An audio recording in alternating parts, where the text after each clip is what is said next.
మాట అనే కార్యక్రమానికి ప్రతి ఒక్కరిని ప్రేమపూర్వకంగా ఆహ్వానిస్తూ ఉన్నానండి. దేవుని పెట్ట ప్రతి ఒక్కరికి వందనాలు. ప్రతిరోజు ఉదయం లేవగానే మీ సమయాన్ని బట్టి దేవునితో మొదటిగా మాట్లాడండి. ప్రార్థన చేసి తర్వాత మీ యొక్క పనుల్ని మొదలుపెట్టండి.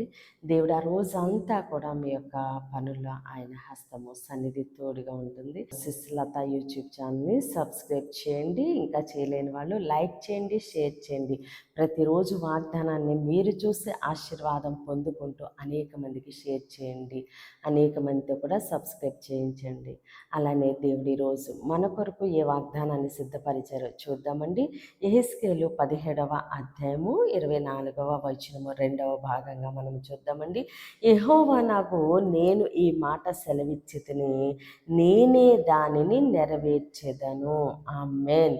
దేవుడి రోజు మనతో మాట్లాడుచున్న ఆయన మంచి మాట, యెహోవా నాకు నేను ఈ మాట సెలవిచ్చితిని, నేనే దానిని నెరవేర్చెదను. ఆమేన్.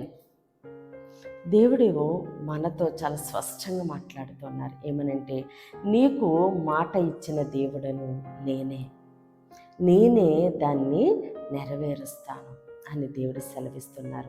ఎందుకంటే దేవుని యొక్క మాట ఎన్నడూ కూడా మన జీవితంలో వృధాగా పోదండి. ఎందుకంటే మాట ఇచ్చిన దేవుడు నమ్మదగిన దేవుడు. ఎలా జరుగుతుంది ఇది అన్న సమస్యల్లో కూడా దేవుడు మనకి అసాధ్యమే, కానీ దేవునికి సమస్తమును సాధ్యమే. అసాధ్యమైన పరిస్థితుల్లో కూడా దేవుడు ఆయన మాటనే నెరవేర్చగలిగే దేవుడు. ఇది ఎలా జరుగుతుంది, ఎలా స్వస్థత కలుగుతుంది, ఎలాగ నేను ఆశీర్వాదం పొందుకోగలను, ఎలాగ నేను సమృద్ధి అనుభవించగలను, ఇది ఎలా జరుగుతుంది అన్న విషయంలో కూడా దేవుడు మనకి వాగ్దానం చేసిన దేవుడు నమ్మదగిన దేవుడు. కాబట్టి నేను ఈ మాట సెలవిచ్చితిని, నేనే దాన్ని నెరవేర్చెదను. నేను సెలవిస్తున్నాను, నేను మాట ఇస్తున్నాను, నేను ప్రమాణం చేస్తున్నాను. అది నీకు అసాధ్యమే, కానీ నాకు సమస్తమును సాధ్యమే అంటున్నారు దేవుడు.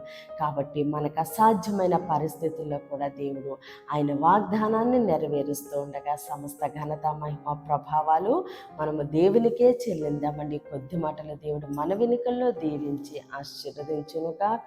ఆమేన్. ప్రేర్ చేసుకుందామండి. అందరూ కన్నులు మూసుకుని ప్రేర్లు ఏకీభవించండి. మహోన్నతుడ మహాగణుడ పరిశుద్ధుడా నీకు స్తోత్రాలు, వందనాలు తండ్రి. ఇచ్చిన ఈ వాగ్దానం మా జీవితంలో నూరంతలుగా ఫలించును గాక. దైవజన వారి కుటుంబాలు, సంఘాలు, పరిచర్యలేస్తూ నామంలోనే దీవించబడును గాక. ఈరోజు పుట్టినరోజు, పెళ్లి రోజు జరుపుకుంటున్న ప్రతి ఒక్కరికి సంవత్సరం ఒక ఆశీర్వాదకరముగా ఉండును గాక. యెరూషలేముకి యేసు నామంలోనే క్షేమము కలుగును గాక. అనారోగ్యంతో ఉన్న బిడ్డలకి యేసు నామములో సంపూర్ణ స్వస్థత విడుదల కలుగును గాక. చిన్న బిడ్డల చుట్టూ, ఆడబిడ్డల చుట్టూ, ఎవ్వని బిడ్డల చుట్టూ యేసు నామములో అగ్ని కంచె ఉండును గాక. ప్రయాణమే వెళ్తూ వస్తున్న ప్రతి ఒక్కరి చుట్టూ దేవుడి సన్నిధి తోడుగా ఉండి క్షేమమైన ప్రయాణం అనుగ్రహించును గాక. దేవుని మాట అనే పరిచర్యలో పాలి భాగస్తులే భారం కలిగి ప్రార్థన చేయుచున్న ప్రతి ఒక్కరిని దేవుడు బహుగా దీవించి ఆశీర్వదించును గాక. ఆమేన్, ఆమేన్, ఆమేన్. దేవుడు మిమ్మల్ని, మీ కుటుంబాన్ని దీవించి ఆశీర్వదించును గాక. ఆమేన్.